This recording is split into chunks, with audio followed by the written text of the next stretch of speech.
એક જણો એને ઘરવાળીને કે તું મારી પાસે ઘરનું કેટલું બધું કામ કરાઈશો. કે કચરો મારી પાસે કઢાઈશો, વાસણ મારી પાસે ઉટકાઈશો, પોતાય તને હું મારી દઉં. કે આ ઘરનું બધું કામ કે તું મારી પાસે કરાઈશો, અને આ બધું કામ તો કે બાયુને કરવાનું હોય, અને એ બધું કામ તું મારી પાસે કરાવી લેશો. કે આજથી મેં નક્કી કરી લીધું કે મારે તારી ભેગું નથી રહેવું. કે મારે તને છૂટાછેડા આપી દેવાશે. કે હું હમણાં વકીલને ફોન કરી અને છૂટાછેડાનું પાકું કરી નાખું. કે એટલે એની ઘરવાળી કે તઈ કરો ને વકીલને ફોન, હું ક્યાં ના પાડું છું.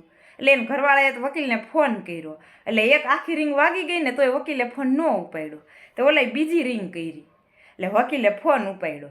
એટલે આવડો આ કે હાલો કે તમે વકીલ બોલો છો. એટલે વકીલ કે હા કે હું વકીલ બોલું છું. કે બોલો ને. તો કે મારે થોડું કામ છે. એટલે વકીલ કે ભાઈ કે તારે જે કામ હોય ને એ થોડીક વાર પછી હું તને સામેથી ફોન કરીશ. અત્યારે હું વાસણ ઉટકું છું ને તો મને ઘા વાસણ ઉટકી લેવા દે, નકર મારી ઘરવાળી મને ખીજાશે. એટલે હું તને હમણાં થોડીક વાર પછી સામેથી ફોન કરીશ. તેનો ઘરવાળો કે ના ના કાંઈ કામ નથી. કે હવે તમે મને ફોન ન કરતા. કે